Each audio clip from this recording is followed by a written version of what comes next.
President Macron, thank you for your time. We really appreciate it. Thank you. I'm very happy to have the opportunity to speak with you. We are honored to have you here to speak with us. Mr. President, take me inside your meeting at the White House today, those high-stakes talks. Are you now closer to reaching a peace deal between Russia and Ukraine?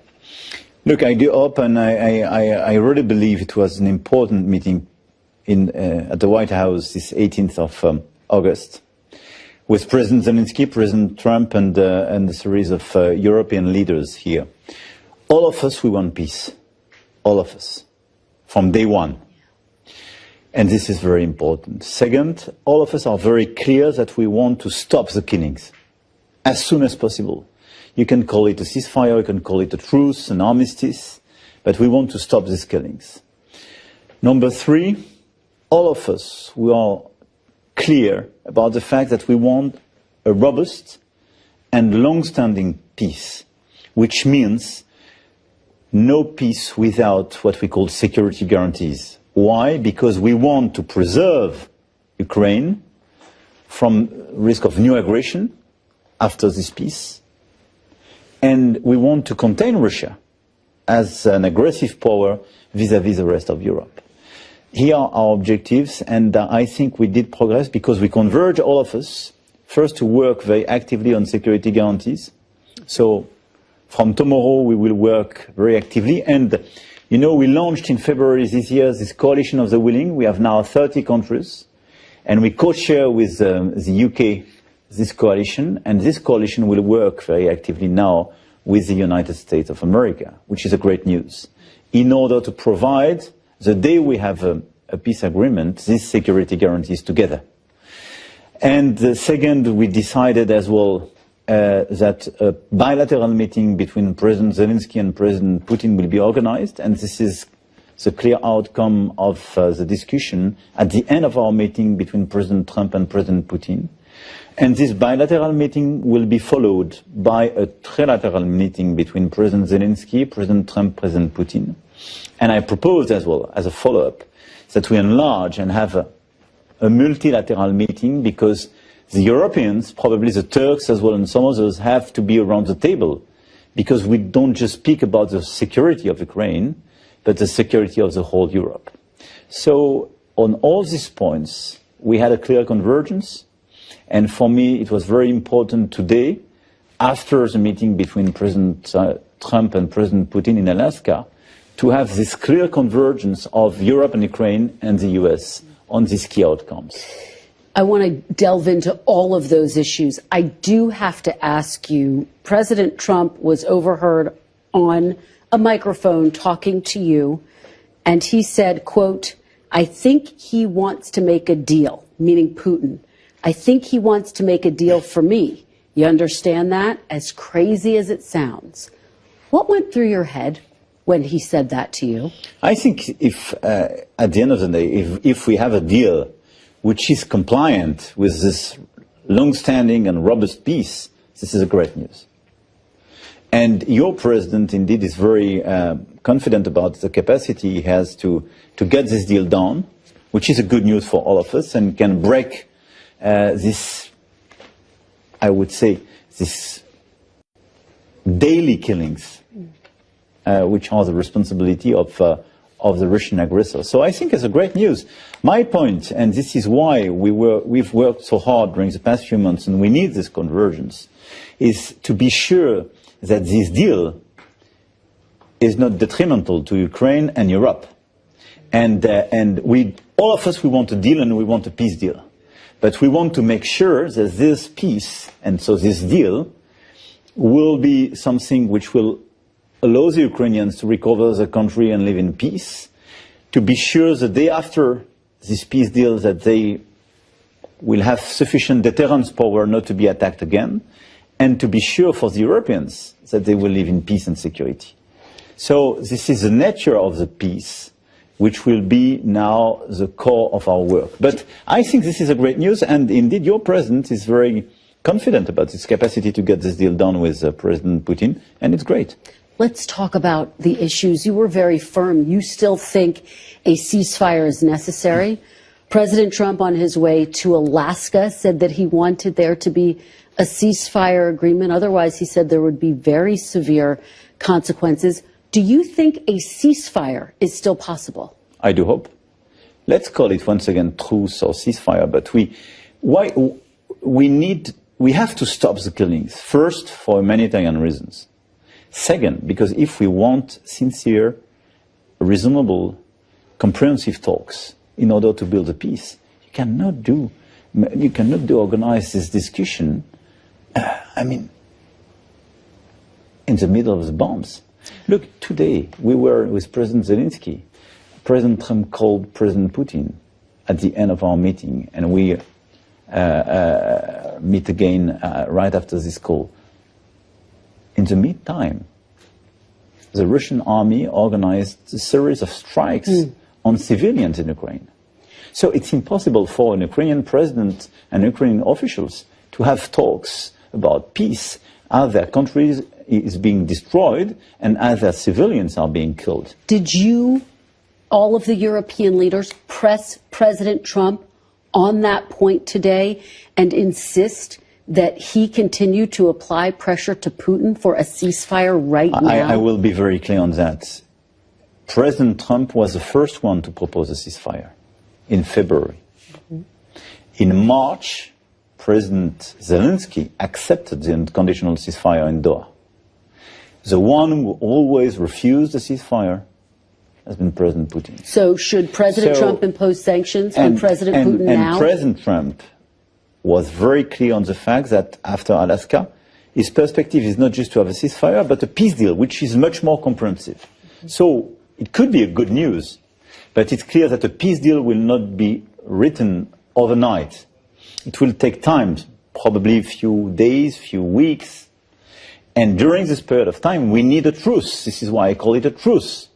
And not a ceasefire, if we want to use a different word, but we have to stop the killings. So we all agree with your president that we have to increase the pressure to stop the killings and to launch a process to have a full-fledged peace agreement. So this is our objectives. Can he do that? Can you apply pressure to Putin without imposing I'm very much sanctions? in favor of the fact that if at the end of the day there is no serious progress during the bilateral, or if there is a refusal of the trilateral meeting, and or if the Russians don't comply with this approach, yes, we have to increase the sanctions, secondary and primary sanctions, in order to increase the pressure on the Russians to do so. And sometimes I'm very shocked by, I have to say, the fact that a lot of people can present something as just a war between two sides. There is an aggressor, which is Russia. There is a country which decided to kill people, to steal children, and who refused this ceasefire and peace.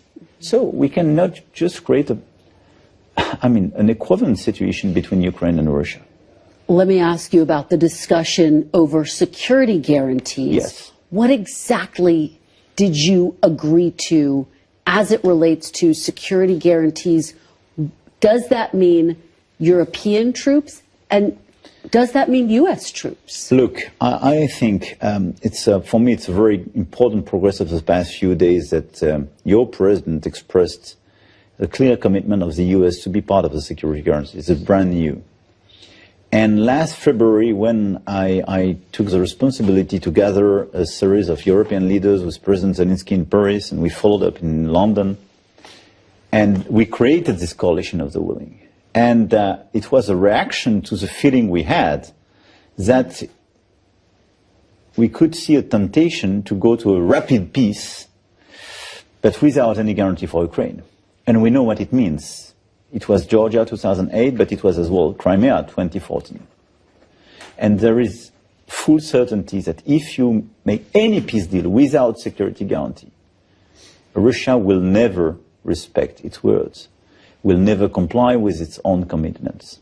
So it's for us totally critical, and this is an essential part of any deal for Ukraine and for the Europeans. This is for our own security. So this is a very important progress of the past few days, that the US now is willing to be part of this security guarantees. We worked with the coalition of the willing, which is co-chaired by UK and France, and we have a very clear view of the content of such a security guarantee. The first pillar is the Ukrainian army. The first security guarantee for Ukraine and Europe is to have an important Ukrainian army which will resist to any new aggression and which will create a deterrence effect vis-à-vis, the attempt to aggress Ukraine again. So we worked on the format of this army, and in fact, what we want is no limitation in terms of number of soldiers, ammunition, equipment, and so on. And who is ready to help the Ukrainians on what? Training, equipment, Patriot system, SAMT, a new generation system, aircraft, and so on, to have this solid Ukrainian army. The second pillar is to be sure that in the air, on sea, on land, we have a support from all the different key partners of the coalition of the willing to come and to support the Ukrainian forces. Not to be a substitute, and the obsession and the first priority is not to have our boots on the ground, but to be sure that we have regular operations which are a sort of guarantee or strategic signal that it's not just a piece of paper that the day they are attacked we will be here. Because this piece of paper, we had it in the past. It was called the Budapest Agreement, and it didn't work. So we want to create a clear strategic signal of our support to the Ukrainian army. And some of the key people of the key countries, part of the coalition of the willing, already committed to do it. UK, France, Turkey, for instance, which has a very important role in the sea, and a series of other countries. So now, from tomorrow, we will start to work with the US, all the members of the coalition of the willing, these 30 countries, from Canada to Japan, Australia, and a lot of Europeans, in order to clearly go to the detail and say who is ready to do what. And this first phase is very important and should be finalized before the trilateral meeting, because these security guarantees are the one to put Ukraine in a situation to negotiate. And I'm getting a wrap. Let me just ask you two very lightning round questions. As you have said, Russia is the aggressor here. And yet President Trump has talked about the possibility of land swaps. There are reports that President Putin wants to keep all of the territory that he's illegally occupied, and even more, the entire Donbass region. Is that a non-starter, and yet is the only solution for Ukraine to give some of the territory to Russia? I don't see any swap in the proposal of the Russians, except a swap in comparison with what they wanted at the beginning. But let me be clear on territory. They got a lot of territories after the first phase of the war between February and summer 2022. But because the Ukrainian army and the Ukrainian people did organize themselves very impressively, because we organized unprecedented support, they managed to push them back at the end of the second semester of 2022. And if you take the situation between November 2022 and now, more than 1,000 days of war, the Russian army took less than 1% of the Ukrainian territory. So I want everybody listening to us and watching your program to be aware of the fact that the Russians, they are not performing well there. 3.5 years ago, they launched a special operations which was supposed to last 3 weeks. And during the past 1,000 days, they took less than 1% of the Ukrainian territory. So all those who are saying, the Ukrainians are lost, they will lose, it's a total fake news. Now, when we speak about territory, this is to the Ukrainian president and the Ukrainian people to discuss about it. It's not my job. And it's absolutely unacceptable to have all the leaders discussing about that. And your president was very clear before Alaska as well. Why? Because it's about sovereignty. And third, the day we start accepting the recognition of territories being taken by force, this is just the end of international order. How do you want us collectively to be credible in other places in Europe, in Africa? How do you want us to keep having debate on Taiwan?